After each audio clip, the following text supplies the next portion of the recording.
immédiatement. Et nous allons donc commencer notre étude de Parashat Teruma. Et avec la Parashat Teruma commence en fait la deuxième partie du Sefer Shemot.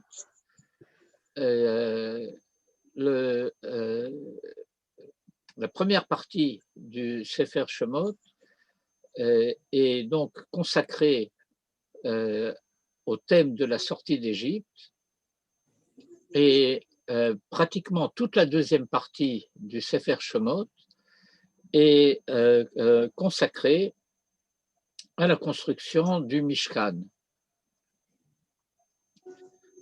Et nous savons que nous allons avoir deux récits concernant les instructions portant sur la construction du Mishkan.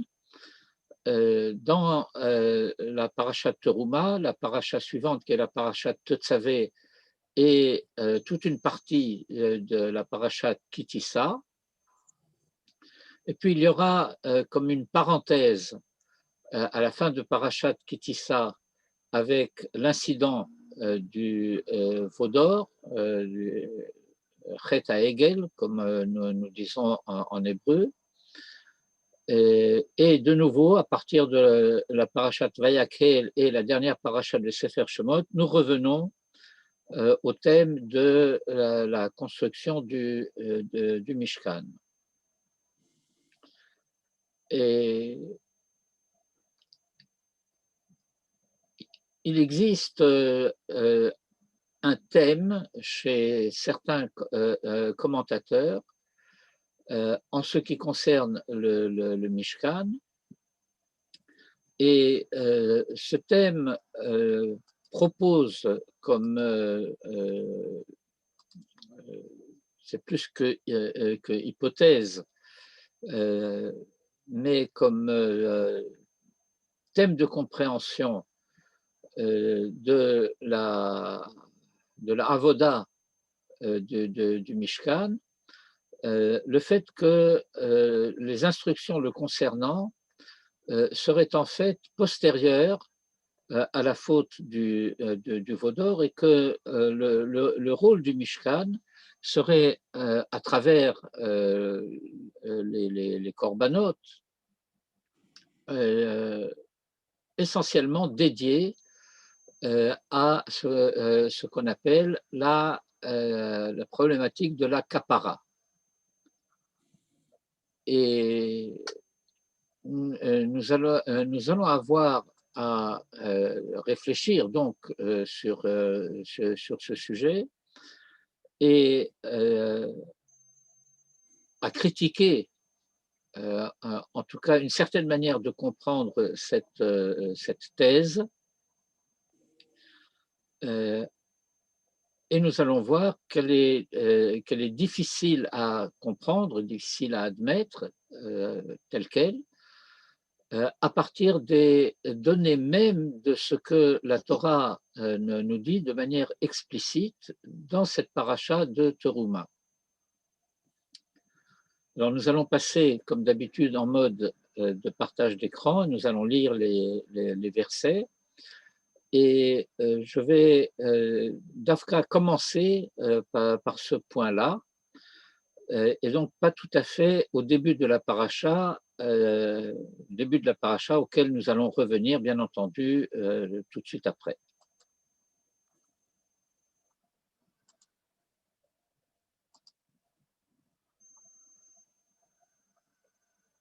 Et donc il y a depuis le verset 1 du chapitre 25 jusqu'au chapitre 9,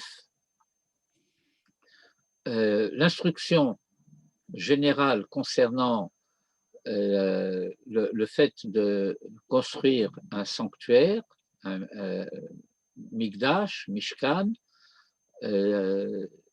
deux expressions qui sont un peu en compétition et qui d'autre part se complètent. Et tout de suite à partir du verset 10, nous avons les instructions qui commencent concernant un des éléments majeurs dans le Mishkan, qui est le Aaron. Et nous allons donc lire ces versets. Ve'asu Aaron atse shittim, et ils feront un Aaron, littéralement traduit par une armoire en hébreu courant, et nous sommes habitués à désigner ce Aaron par le terme de arche. Atse shittim, en bois, shittim c'est le cyprès. Acacia. Acacia. Je ne me souviens pas. Bon. Mais en tout cas, Amataim Vachetzi Orko, 2 coudées et demi de longueur, Ama Vachetzi Rorbo, 1 coudée et demi de largeur, Ama Vachetzi Komato, et 1 coudée et demi de hauteur. Vetsipita Oto Zahav Tahor, et tu le recouvriras d'or pur, Mibait ou Michutz Tetzapenu, de l'intérieur et de l'extérieur tu le recouvreras, Verasita alav zer zahav saviv, et tu feras sur lui zer. Zer c'est à la base un diadème, mais ça veut dire qu'il y aura un fil d'or qui qui l'entourera tout autour. V'yatzaktalo arba tamot zahav, et tu fonderas pour lui 4 anneaux d'or. Venatata al arba paramotav, et tu placeras donc sur ces 4 cloches, Ushte tabaot al tsalo ha'echat, et 2 anneaux sur un côté, Ushte tabaot al tsalo ha'shenit, et 2 anneaux sur le deuxième côté. Ve'asita badeh atse shittim, et tu feras donc des branches en bois, vous avez dit d'acacia. Vetsipita otam zahav, et tu les recouvriras d'or. Veheveta et habadim batabarot al tsalot ha'aron, et tu introduiras les branches dans les anneaux sur les côtés de l'arche, la set et Aaron bahem, pour transporter l'arche grâce à elle. Betabot ha'aron yihu habadim, les branches seront dans les anneaux de l'arche, lo yasuru mimenu, et ne devront pas en être retirés. C'est un thème sur lequel je pense revenir par la suite, probablement pas ce soir, mais il y a une difficulté très interne dans ces versets, c'est le fait que, d'une part, il nous est dit au verset 14, deuxième moitié du verset 14, la set et ha'aron bahem, que ces badim, que j'ai traduit par branche, sont destinés au transport du Aaron.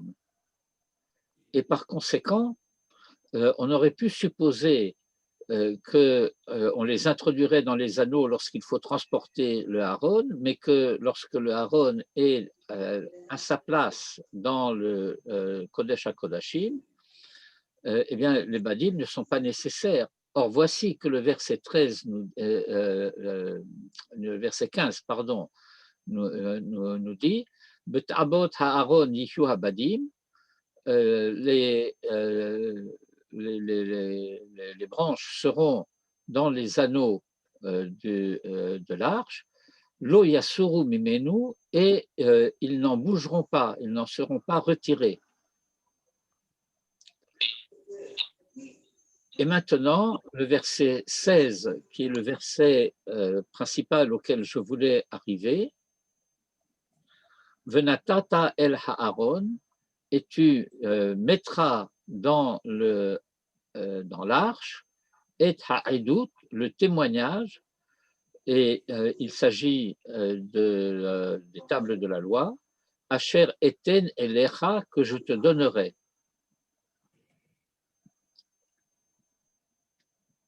Et donc se pose la question de savoir quand les tables de la loi vont-elles être données à Moïse.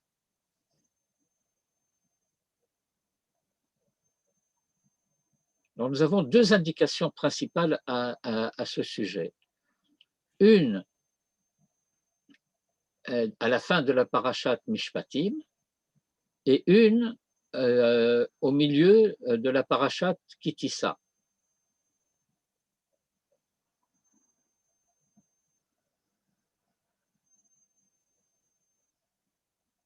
Est-ce que vous vous souvenez des versets?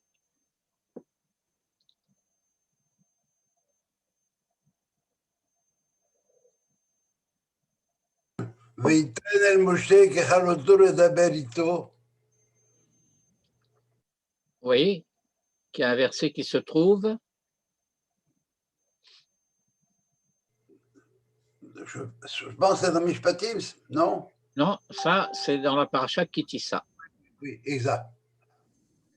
Alors, on va remonter un peu en arrière pour commencer.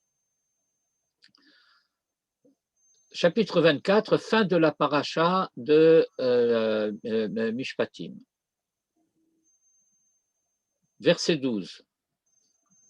Vayomer Hashem el Moshe, et Rashi explique après le Matan Torah,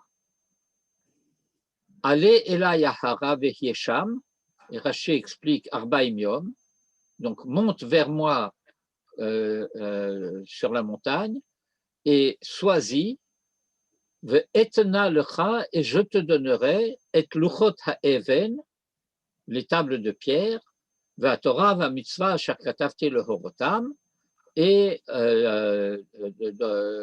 donc la fin de la parashat Mishpatim décrit la montée de Moïse sur le mont Sinaï, où il reçoit donc la Torah. Dans le verset que nous avons lu, Vetna lecha et luchot ha'even va Torah va mitzvah, ce n'est pas dans l'ordre chronologique.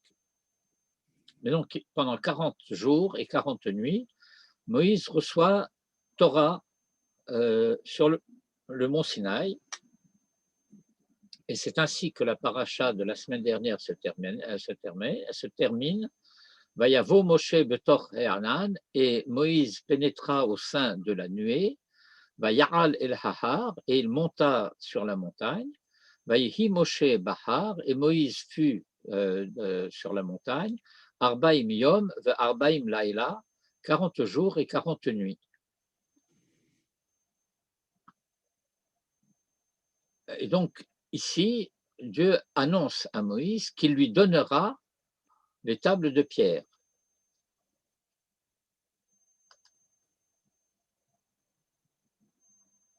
Alors, je suis allé un petit pas trop loin. Chapitre 31.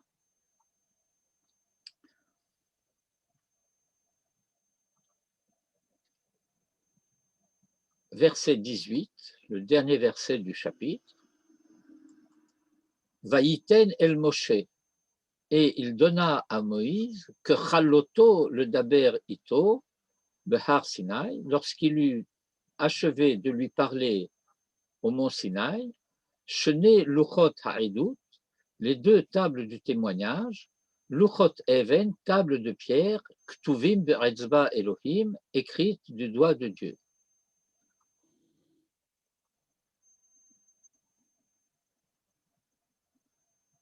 Et donc, je reviens au chapitre 25, qui est notre chapitre de Parashat Teruma. Venatata el ha'aron et ha'edut asher eten elecha. Cela signifie que dès les instructions qui sont données ici dans Parashat Teruma, Dieu annonce à Moïse qu'il aura à placer dans l'arche les tables de pierre qu'il lui donnera et qu'il lui a données au terme des 40 jours et 40 nuits que Moïse a passé sur le mont Sinaï à recevoir la Torah. Or, tout ceci est antérieur à la faute du veau d'or. Et par conséquent, il est difficile de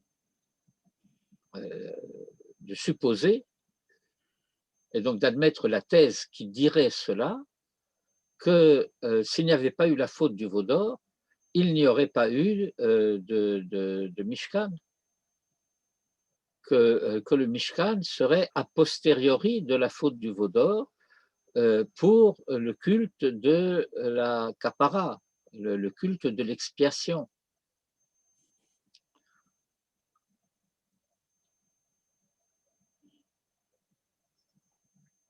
Est-ce que cette problématique est suffisamment claire déjà pour commencer? Le terme Edut qui est employé ici n'est employé que dans la paracha par la suite après. Après après qu'il dit ça. Le terme Edut, Luchot Edut. Pourquoi c'est là que c'est employé? Venatata el Aaron et ha'edut asher eten elecha. Non, mais ça, c'est ce qui est dit ici. Mais le terme Edut comme tel n'apparaît pas dans la paracha Mishpatim. Dans la paracha de Mishpatim, il y a le terme Luchot Haeven, mais à la fin de la paracha, du passage des instructions au chapitre 31, que nous avons vu tout à l'heure, Vaïten el Moshe que chaloto le daber ito behar Sinai, shene luchot ha'edut. Et c'est avant la faute du veau d'or. Et il précise luchot even, de telle sorte que nous comprenions que luchot ha'even, dont il est question dans la paracha de Mishpatim, et luchot ha'edut, c'est la même chose. C'est antérieur à la faute. La faute va commencer immédiatement après, au chapitre suivant, au chapitre 32. Vayar ha'am kivoshesh Moshe laredet minahar, vayikahel ha'am al Aaron, vayomre lav, kum aseh lanu Elohim, asher yelchu lefanenu, ki ze Moshe ha'ish asher ha'elanu me'eretz Mitzrayim, lo yadanu mehayalo.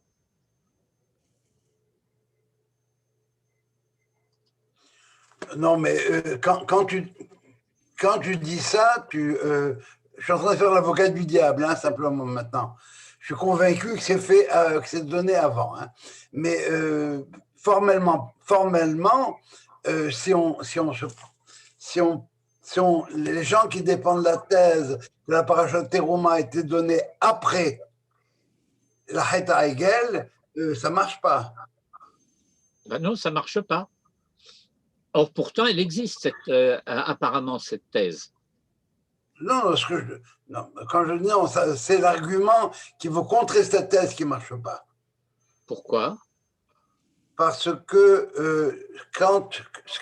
si j'avance par hypothèse que ce qui est dit au chapitre 25, c'est fait après Chet HaEgel. Mais les tables de la loi n'ont pas été données à Moïse après Chet HaEgel. Ça c'est ce qu'on essaie de prouver maintenant. Mais, non, puisque Moïse va briser les tables de la loi lorsqu'il va voir le Hegel. Donc il les a reçues, les tables. Mais il a reçu les deuxièmes tables. Non, c'est les premières, les deuxièmes tables, il va les recevoir après les deuxièmes 40 jours et 40 nuits, et lorsqu'il redescendra de la montagne à Yom Kippour. C'est ça qu'on va appeler le Luchot HaEdut, non? Non. Le a priori de Venata, puisque à la fin du passage des instructions au mont Sinaï, donc là-bas au chapitre 31, le texte dit que Dieu a donné à Moïse les tables du témoignage, tables de pierre écrites du doigt de Dieu. Après la faute du veau d'or, Dieu dira à Moïse, taille-toi 2 tables et remonte sur la montagne et j'écrirai sur les tables ce qui était sur les premières tables que tu as brisées. Et formulé de telle sorte qu'on entende que tu as bien fait de briser. Mais ça, c'est un thème que nous réserverons pour la paracha de Kitissa. Mais en tout état de cause, nous savons que Moïse a reçu les premières tables au terme des 40 jours et 40 nuits qu'il a passé la première fois sur le mont Sinaï et que donc il les reçoit le 17 Tammuz, jour où il descend de la montagne et où il va briser les tables. Ces louchot-là sont appelés louchot ha'eben, pas louchot ha'edut dans la paracha Mishpatim. Dans la paracha de Mishpatim, elles sont appelées Luchot HaEven. Mais dans la paracha de Kitissa, avant la faute du veau d'or, elles sont appelées explicitement Luchot HaEdut, Luchot HaEven, Ketuvim be'etzba Elohim.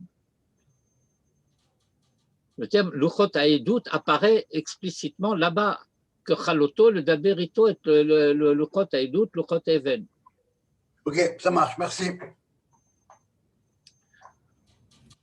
Et donc, en fait, ce que nous aurons à comprendre, c'est que il y a une première, comment dirais-je, une première vocation du Mishkan en tant que tel, et cette première vocation du Mishkan et donc du Mikdash consiste à assurer au sein d'Israël la présence divine. Ce que nous lisons au verset 8, ici, Va'asuli Mikdash v'shachanti betocham, et ils me feront un sanctuaire, v'shachanti betocham, et je résiderai en eux. Et tous les commentaires se concentrent ici pour dire que la présence n'est pas limitée au Mikdash, parce qu'il n'est pas écrit V'shachanti betocho, mais que grâce à la présence du Mikdash, la présence divine résidera en Israël, betocham. Et dans la Chassidoute en particulier, mais à partir d'enseignements de la Kabbalah, cela va même jusqu'à dire betocham au sein de chacun d'entre eux. Et donc, ça, c'est la première vocation de ce Mishkan en tant que tel.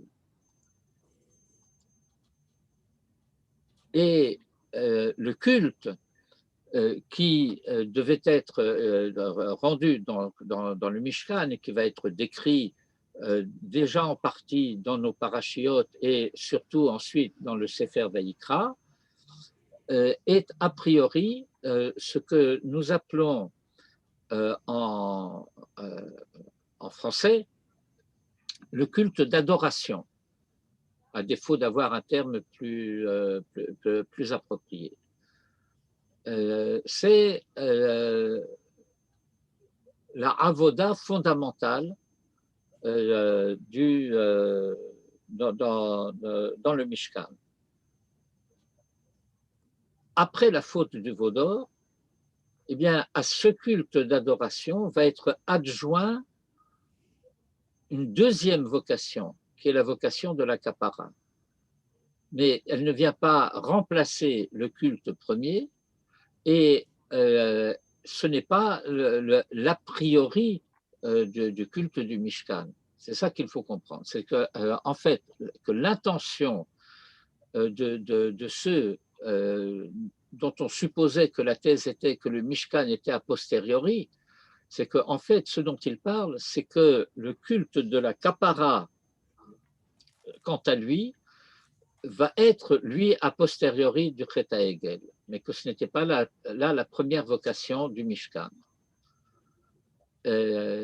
nous avons deux autres éléments, à part celui-ci concernant ce verset 16, Venatata el Haaron et Aedut Asher eten elecha, et tu placeras donc dans l'arche le témoignage que je te donnerai, et nous avons vu de quoi il s'agit et à la parashat Mishpatim et dans la parashat de Kitissa.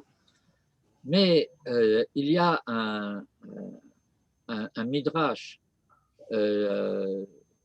assez direct dans Tana de Eliyahu qui relie le fait que cette parasha de Teruma, avec les instructions d'Aber el Ben Israël, Viktruli Teruma, Ve'asuli Migdash, apparaît immédiatement après la fin de la parasha de Mishpatim, et le Midrash dit, dès le moment où Israël ont dit Naase Venishma, Dieu a dit à Moïse, parle aux enfants d'Israël et qu'ils me fassent un sanctuaire.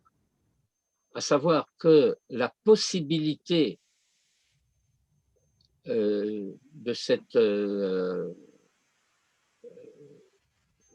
chose extraordinaire, finalement, d'un Migdash qui assure la présence divine au sein d'Israël, c'est-à-dire finalement dans le monde, procède du fait qu'il y a en Israël cet engagement de Naaseh Venishma. Et que donc il existe déjà en Israël une préparation. Israël est prêt à quelque chose, et la réponse de Dieu à cette préparation, il y a ce kéli, ce véhicule prêt à porter la présence divine. Alors la possibilité de le réaliser va pouvoir être donnée, et elle est donnée immédiatement. C'est ça le Midrash. Kacher Amrou Israël Naaseh Venishma, Miyad Amar le Moshe, Daber Bnei Israël Vasuli Migdash.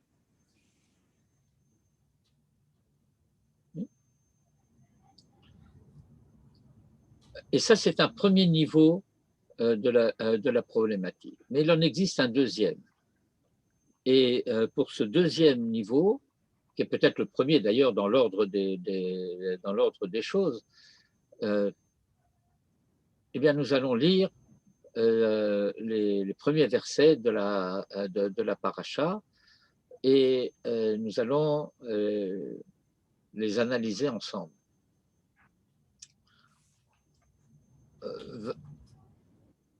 Alors, nous allons commencer par le verset Aleph, par le verset 1. Alors, nous allons lire avec les Ta'amim. Vaïdaber Hashem, El Moshe les morts.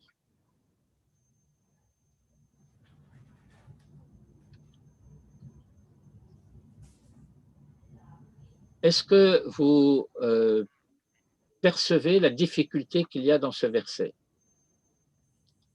J'ai essayé de l'indiquer par la lecture, mais vous avez aussi le texte devant vous. Vous voyez les ta'amim avec lesquels vous êtes quand même déjà un petit peu familier. Et donc, quelle est la difficulté qui apparaît dans le verset?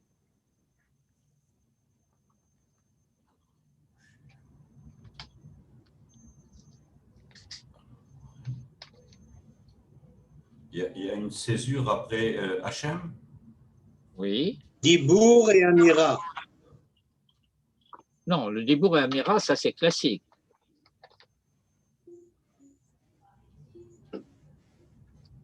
Parle aux enfants d'Israël et tu leur diras, plus ou moins. Mais la difficulté intérieure, intrinsèque au premier verset, c'est le fait que nous nous attendrions à ce que la césure, enfin Pashta, enfin, qui est sous le Shem Hashem, soit après Moshe. Oui. On s'attendrait à pouvoir lire Vaidaber Hashem el Moshe, les morts. Or, on ne peut pas lire comme ça, parce qu'il y a Vaidaber Hashem, el Moshe, les morts.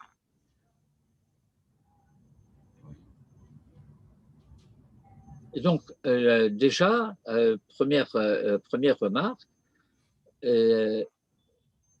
c'est différent de la manière habituelle dont Dieu s'adresse à Moïse.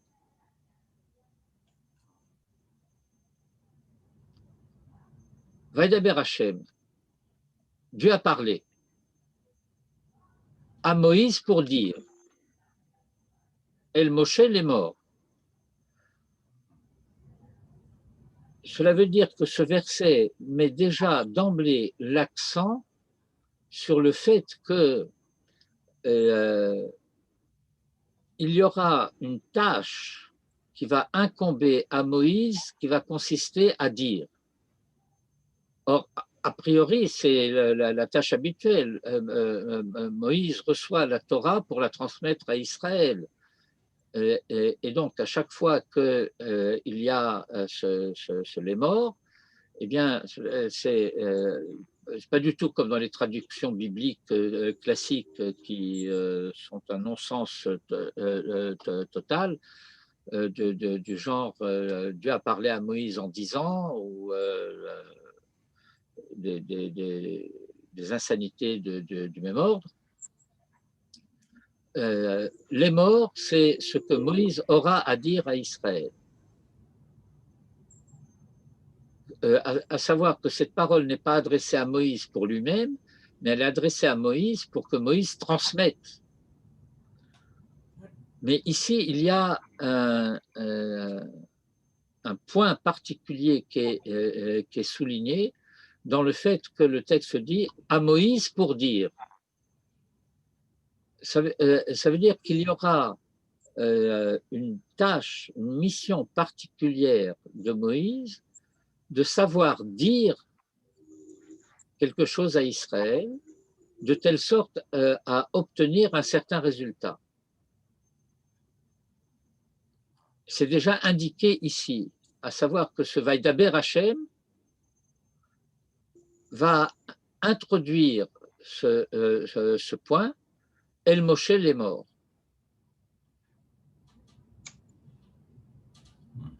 Première différence avec le style habituel de la Torah. Verset 2, Daber el Beni Israël, parle aux enfants d'Israël, V'yikruli teruma, et ils prendront pour moi, on traduit en général par une offrande, mais enfin, teruma, il faudrait traduire avec un tiret, prélèvement. Teruma, c'est un substantif du verbe le harim. Le harim, ça veut dire élever. Et donc, c'est quelque chose qui sera prélevé sur les biens. Selon ce dont on prélève, eh bien, ce sera par exemple la récolte, ou ce sera les revenus, ou, enfin, toutes sortes de choses. Et il y a d'ailleurs une implication particulière dans cette expression, et qui est le fait que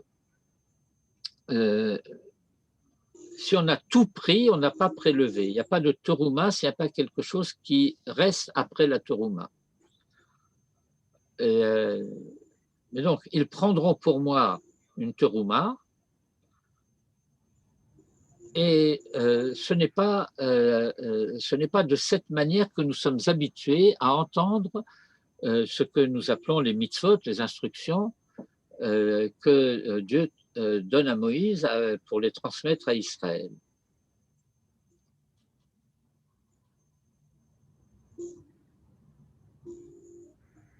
il n'est pas dit Daber el Beni Israël va Martha alehem, parle aux enfants d'Israël et tu leur diras que Chouli Teruma, prenez pour moi une Teruma.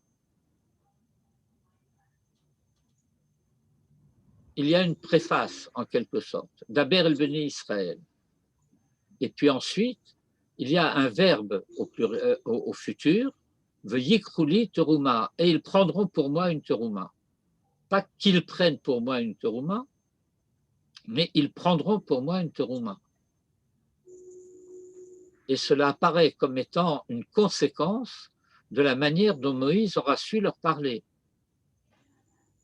Daber el Beni Israël, et si tu sais quoi leur dire et comment le leur dire, la conséquence en sera que d'eux-mêmes, ils prendront pour moi une terouma. Autrement dit, ce que la Torah nous dit ici, c'est que il y a une tâche particulièrement difficile qui incombe ici à Moïse. Comment faire comprendre à quelqu'un quelque chose de telle sorte qu'il veuille de lui-même faire ce qu'on attend de lui, mais sans qu'on puisse le lui dire. Parce que si on a à le lui dire, alors ce n'est déjà plus ce que c'est supposé être, à savoir, comme cela va être dit dans la suite, mais et koli shacher yidvenu libo, de la part de tout homme que son cœur y portera. Or, yidvenu, c'est un verbe dont le substantif est nedava, et nedava, vous connaissez déjà cette racine, eh bien, c'est un don qui est, comment dire, Volontaire. oui, volontaire, mais volontaire au sens que c'est celui qui donne qui en prend l'initiative. Or, s'il y a une instruction, prenez une terouma, alors ça ne peut plus être de la nedava.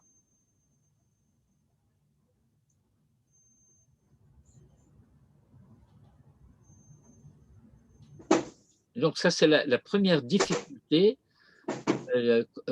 concernant le sujet auquel nous sommes occupés, à savoir que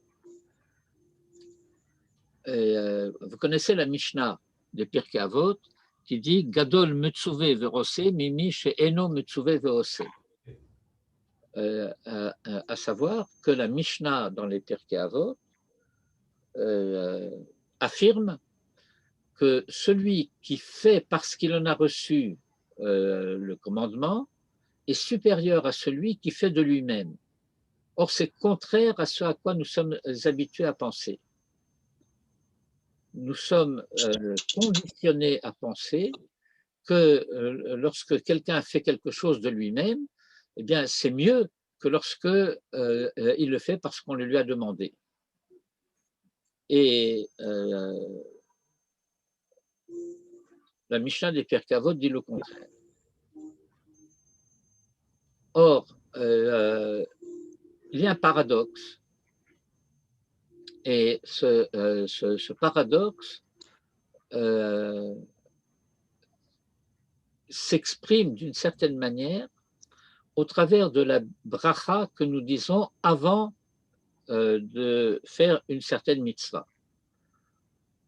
Avant la plupart des mitzvot, nous prononçons une bracha, asher kiddushanu b'mitzvotav v'tzivanu kach v'kach. Ce n'est pas le cas pour toutes les mitzvot, mais pour la plupart des mitzvot, nous avons une bracha préalable. Une bracha que nous devons prononcer avant de réaliser la mitzvah, ce qui se dit en hébreu, over le asiyatan, avant de passer à l'exécution, avant de passer à la réalisation de la mitzvah, nous avons une bracha à formuler. Or, qu'est-ce que nous disons dans cette bracha? le préalable habituel, Baruch Ata Hashem Elokeinu Melech Olam, Asher Kiddushanu b'mitzvotav, qui nous a sanctifiés par ses commandements. Vetzivanu, et qui nous a ordonné de.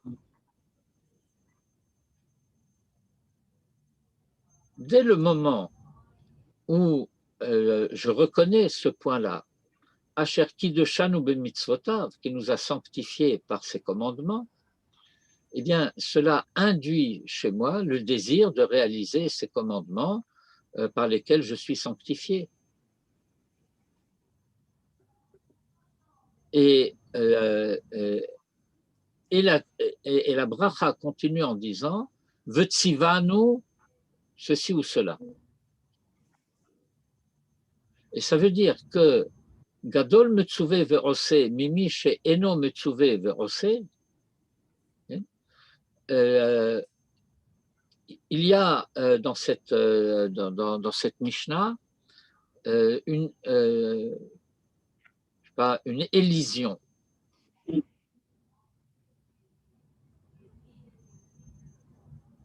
Lorsque nous disons Gadol Metzuvé Ve'ose, il est question de quelqu'un qui aurait voulu le faire, même si on ne le lui avait pas commandé, c'est-à-dire Mimi Sheino Metzuvé, et il y a un surplus de mérite à le faire parce que je suis Metzuvé. Pourquoi? Eh bien, parce que ce qui est attendu de l'homme dans les mitzvot, ce n'est pas l'obéissance. Ce n'est pas la discipline, c'est l'adhésion. Ce que dans ma Masechet Brachot, je ne sais plus exactement, c'est vers la page 10, la page 15, mais on peut retrouver un enseignement de Rabbi Alexandrie qui dit Ribono shel olam, galui veyadua lefanecha, sherotzonenu la'asot rotzonecha. À savoir qu'il y a un a priori qui consiste à dire notre volonté, c'est de réaliser ta volonté, pas d'obéir à ta volonté, mais de faire en sorte que cette volonté qui est ce que Dieu désire soit réalisée dans le concret de l'histoire. La rasot retzonecha.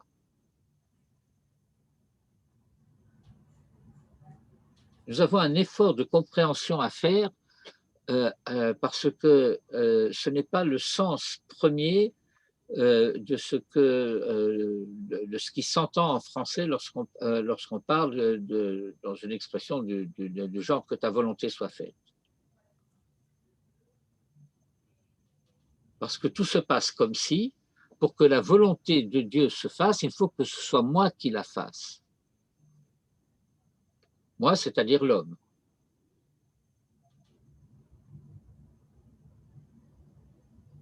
C'est-à-dire que, une fois de plus, bien que Dieu soit tout-puissant et que par conséquent, il pourrait par lui-même faire en sorte que sa volonté se réalise, eh bien, ce n'est pas de cette manière-là qu'il agit à l'égard de son monde, à l'égard de ses créatures. Il leur confie sa volonté, mais la réalisation de cette volonté dépend de l'homme. Et donc, il y a un surcroît de mérite à faire quelque chose que j'aurais voulu faire de moi-même parce que j'y adhère, mais à n'accepter de le faire qu'en tant que c'est la volonté de Dieu. Asher kiddushanu b'mitzvotav, et néanmoins vetzivanu, et c'est pour cela que je le fais. Bien que j'aurais voulu déjà le faire de moi-même. mais le faire de moi-même risquerait d'impliquer que je substituerais ma volonté à sa volonté et que je le fais parce que c'est moi qui le veux et pas parce que c'est lui qui le veut. Et par conséquent, Gadol Metsuve Veose, Mimi Sheino Metsuve Veose. Or, ici, oui. Comment est-ce que ça marche là, alors maintenant? Puisque Je dis bien, or, ici, il semblerait que il n'en soit pas ainsi. Que ici, il faut que ce soit le résultat de la manière dont Moïse parlera à Israël qui fasse que Israël veuille faire ce qu'on attend de lui. Il y a donc apparemment une difficulté que nous allons avoir à résoudre.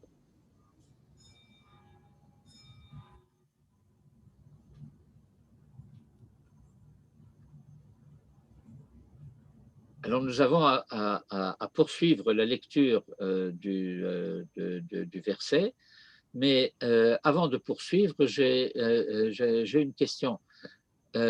C'est à quelle heure la rencontre concernant Manitou et le Ner? 9h moins le quart. Ah, 9h moins le quart. Alors on a encore un peu de temps. Non, c'est à 8h30. À 8h30? Ah, d'accord. Moi, je lis 9h moins le quart. Désolée. Bon, on a quand même encore un quart d'heure. Et donc, il faut lire avec précision ce que dit la fin du verset. Daber el Bene Israël, parle donc aux enfants d'Israël, et ils prendront pour moi une terouma. Et le verset ne dit pas et ils me donneront une terouma.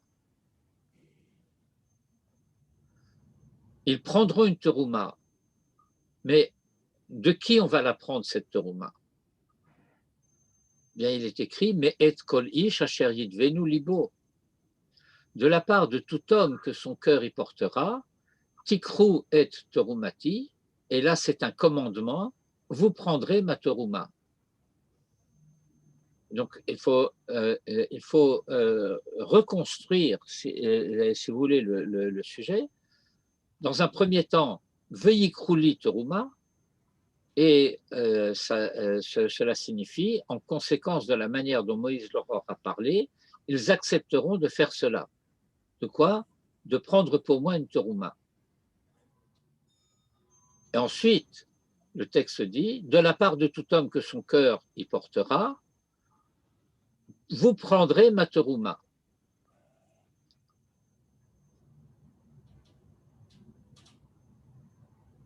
Pourquoi est-ce qu'il faut ici, en quelque sorte, cette adhésion a priori d'Israël qui vienne d'eux-mêmes de Veikrouli terouma? Parce qu'elle est contraire précisément à ce que Israël, à ce moment-là, aurait préféré vouloir faire.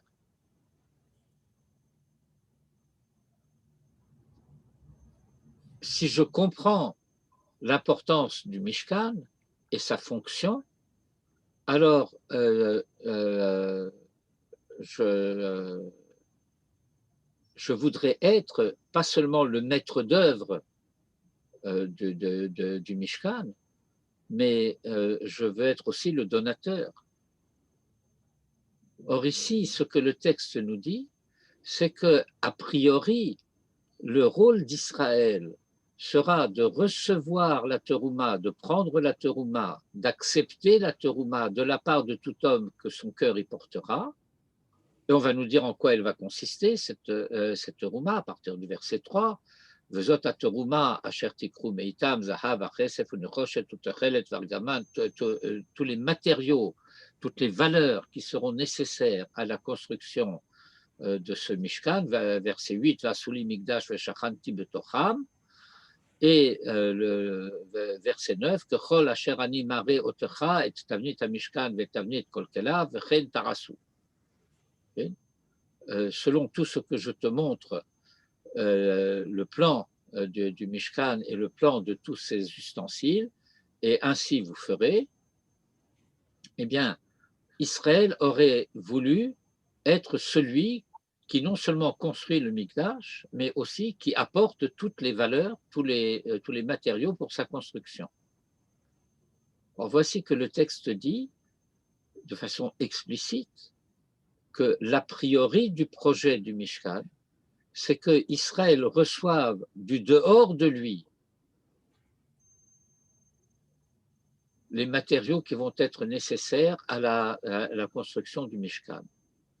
C'est-à-dire que les valeurs qui seront celles qui seront investies dans la construction du Mishkan viennent de l'universel humain. Mais et kol ish asher yidvenu libo, de la part de tout homme que son cœur y portera. De tout homme.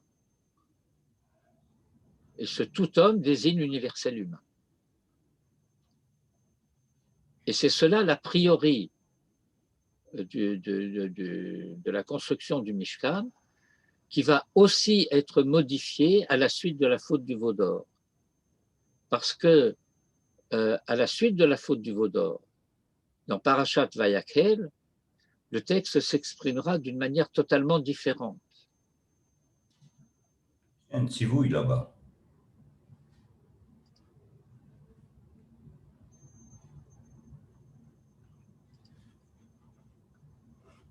C'est le chapitre 35. Après le début de la paracha de Vayakhel, où on rappelle, et c'est un sujet pour là-bas, la mitzvah du Shabbat, Vayomer Moshe el kol hadat bnei Israël les morts, Ze hadavar asher tziva Hashem les morts, Kechu meitechem teruma l'Hashem.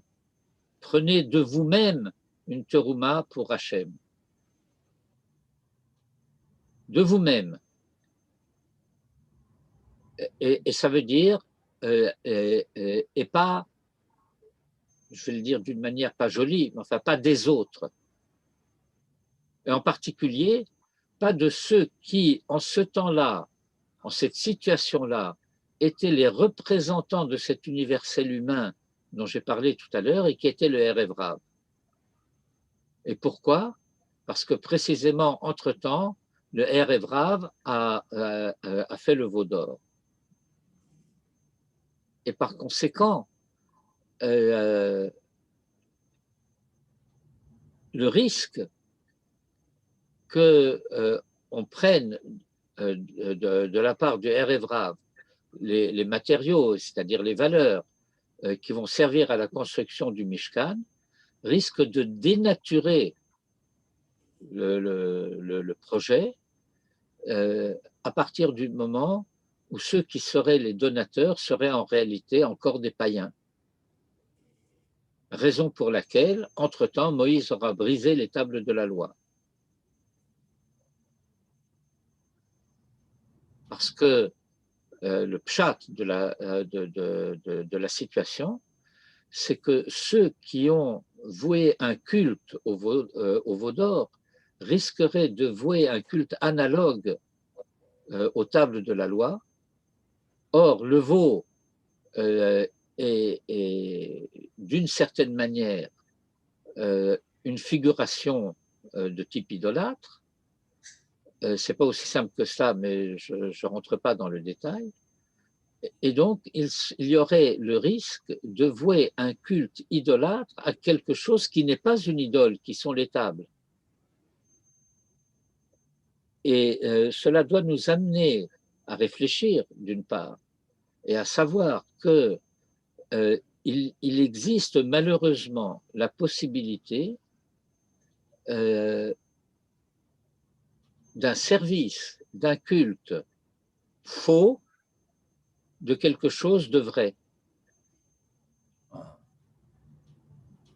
Il pourrait y avoir une manière païenne de pratiquer la Torah et les mitzvot, et qui dénaturerait par conséquent et la Torah et les mitzvot.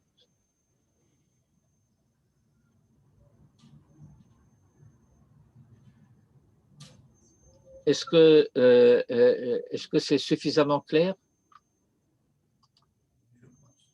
Et bien entendu, c'est un sujet gigantesque et donc nous aurons à continuer à en parler dans les parachiotes des prochaines semaines. Déjà dans la paracha de Tetzavé,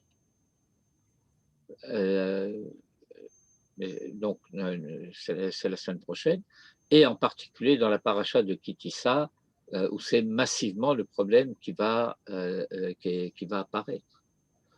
Il faut bien réaliser cela, comprendre cela, que l'objet du culte ne rend pas le culte cachère. Qu'il y a malheureusement qu'il existe une possibilité de faire ce qu'il faut faire pour de mauvaises raisons.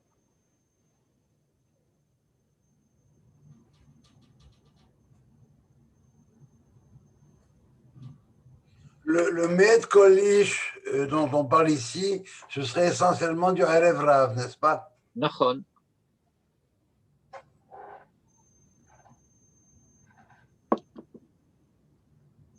En tant que représentants, parce que ce sont eux qui sont là, ici et maintenant. Eux vont pouvoir entendre le message.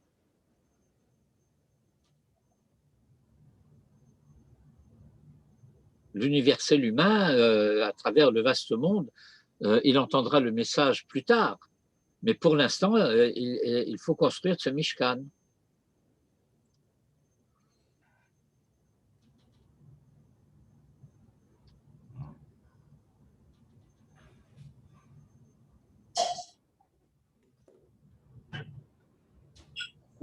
Rav, est-ce que je peux poser une question?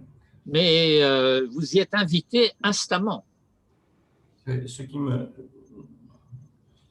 préoccupe toujours lorsqu'on arrive à la Parashat Et Trouma, pourquoi on ne vous voit pas? parce que ma caméra ne marche pas. Pas la caméra, le ribourg. Il y a un problème. Et quand on arrive à cette Parashat Trouma, pendant un livre et demi, il va être question du Mishkan. Pourquoi une telle importance? Je veux bien qu'il y ait toutes les raisons que vous nous avez données, mais à ce point important. Oui, c'est à ce point important. Je n'ai que quelques minutes pour répondre à votre question qui est extrêmement vaste. Mais je vais essayer malgré tout, bien que ce que je vais dire va être, comme on dit en hébreu, tamtsiti, ça veut dire ça va être du concentré de condensé. La première parole des 10 commandements, c'est Anochi Hashem Elokecha asher hotzeticha me'eretz Mitzrayim mibet avadim. C'est bien moi, Hachem, ton Dieu, qui t'ai fait sortir du pays d'Égypte, et nous savons bien, puisque c'est nous qui venons de sortir du pays d'Égypte, de ce que c'était ce pays d'Égypte, à savoir Bet Avadim, la maison des esclaves ou la maison d'esclavage. Et puis voilà que il faut donc comprendre pourquoi ce diber de Anochi Hashem Elokecha asher hotzeticha me'eretz Mitzrayim doit préciser ce mibet avadim. Et pour le comprendre, eh bien, nous avons à nous souvenir que la lettre bête, et que c'est un bête rabati, est la lettre par laquelle commence la Torah. C'est-à-dire que le récit de la création peut être entendu comme le récit de la création d'un baït, d'un bête. Et il y a par conséquent à comprendre que la maison, c'est des deux choses l'une. Ou bien c'est Bet Ravadim, ou bien c'est Bet Hachem. Le monde, pas seulement l'Égypte, le monde. La vocation d'Israël doit être de faire en sorte que ce monde soit Bet Hachem. Et donc, Dieu nous a fait sortir de la dimension Beit Avadim. Et maintenant que nous sommes sortis de la dimension de Beit Avadim, eh bien, nous avons la possibilité de faire en sorte que ce soit Beit Hashem et non pas Beit Avadim. Et cela va dépendre de nous. Mais cela concerne le monde. Mais avant que cela puisse devenir le monde tout entier, ce Beit Hashem, eh bien, il faut déjà le réaliser, je dirais en quelque sorte, comme en laboratoire. Réaliser ce projet de Beit Hashem, ne serait-ce que déjà en un point de la réalité du monde. Mais qu'en ce point de la réalité du monde, cette dimension de Beit Hashem soit réalisée effectivement, avant de pouvoir l'étendre au monde tout entier. Et ce qu'il faut comprendre, et c'est là que j'achève, si vous voulez, la réponse à votre question, c'est que tant que Beit Hashem n'est pas réalisé, la tendance du monde, c'est d'être Beit Avadim. D'où l'urgence et l'importance aussi de savoir que ce n'est pas une généralité. La Torah va nous donner des instructions extrêmement précises et sur les dimensions du Mishkan et sur le mobilier et les ustensiles et leurs dimensions et leurs matériaux et les vêtements des Kohanim et tout cela, parce que nous avons à apprendre que pour transformer Beit Avadim en Beit Hashem, eh bien, il faut avoir le souci du détail. Et pas seulement des grandes idées et des belles idées générales. Parce qu'avec les grandes et belles idées généreuses et générales, eh bien, finalement, on construit dans l'abstrait un monde idéal et le monde concret reste dans sa turpitude.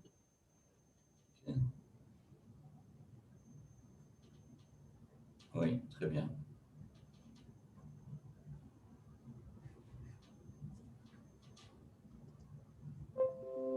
Eh bien, comme vous vous en doutez, nous aurions la possibilité de parler encore longuement sur ces sujets. Nous en aurons l'occasion dans les semaines qui suivent, mais notre étude de ce soir sera un peu plus courte que celle d'habitude parce que un autre rendez-vous nous attend et il faut avoir le temps de souffler un peu entre les deux. Erev Tov. Je peux te prendre 10 secondes? Oui. Ta position par rapport à la Megillah par Zoom. Être Yossé et Dehova, pour quelqu'un de sérieux, par Zoom. Tu connais la position des rabbins de France, hein, tu as sûrement lu qu'ils l'ont permis amplement et publié. Oui. Bon, d'abord, je dois rappeler à tout le monde que je ne suis pas un halachiste. Je ne suis pas posek halacha et donc je ne donne pas d'instructions à ce sujet. Mais il me semble qu'on peut dire la chose suivante. Dans la mesure où on ne se borne pas à écouter passivement, mais que on lit soi-même en même temps que le Baal Koré, de préférence dans une Megillah Kshera, mais à défaut, y compris dans un Tanakh, et qu'on lit en même temps que le Baal Koré mot à mot, alors je pense qu'on peut considérer être Yotzé.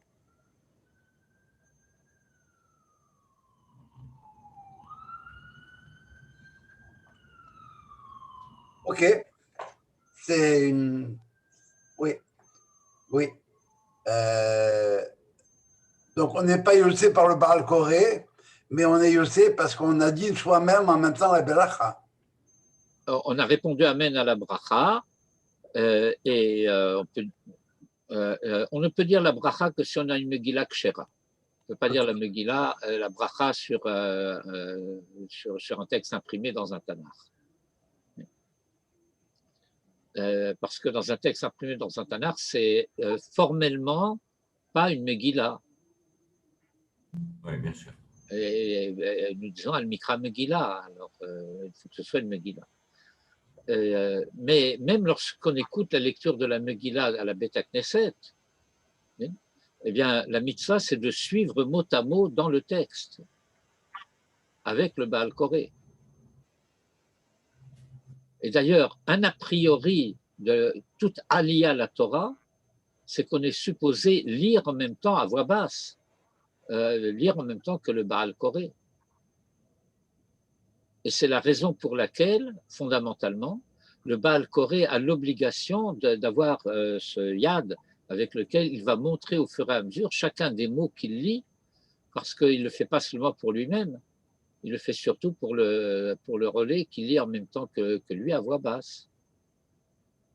Bon, étant donné que dans la plupart des cas, peu de gens sont capables et que, etc., alors il y a Bederavad dans la Aliyah, la Torah. Mais c'est comme ça a priori. Et c'est comme ça a priori aussi pour la lecture de la Megillah à la Beth Knesset. Et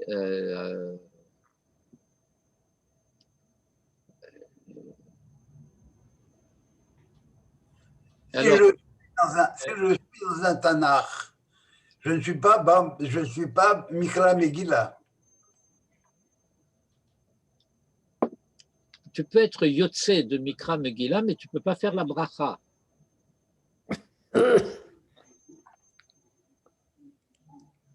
Mais ce n'est pas la Megillah, je dis. Si je répète après le Shaliach, que j'entends par Zoom. Oui, mais dire qu'il y a là la conjonction des deux choses. J'aurais personnellement, mais encore une fois, je le répète, moi je ne suis pas possèque, donc je peux avoir des rayonnotes en quelque sorte, mais c'est privé. Bon. Il me semble qu'il serait souhaitable que celui qui fait la bracha, au moment où il fait la bracha, puisqu'il doit avoir la kavana d'acquitter ceux qui vont entendre la lecture qu'il va faire, et ceux qui entendent la bracha doivent avoir l'intention d'être acquittés par sa lecture. Bien, qu'il serait souhaitable qu'il ait la kavana d'acquitter tous ceux qui entendront, y compris par Zoom.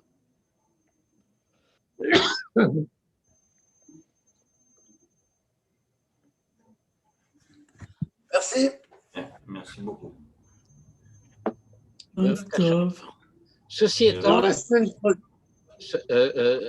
prochaine à 7h, à 19h. Ok. Ceci étant, tout ce que nous venons de dire à présent, ça ne marche pas pour Parashat Zachor.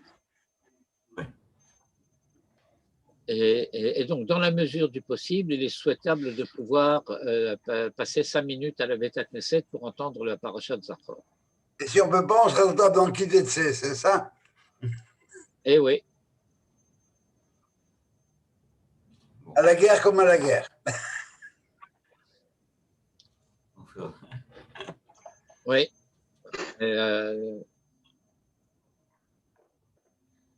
Vous savez bien qu'il y a ce dicton français qui dit « à l'impossible, nul n'est tenu », mais chez nous, ça se dit autrement. C'est qu'à l'impossible, seul Israël est tenu. Ouais.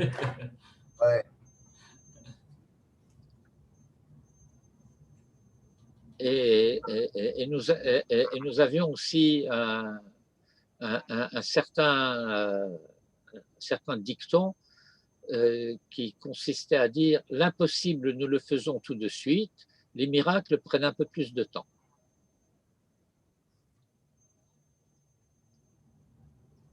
Erev Tov.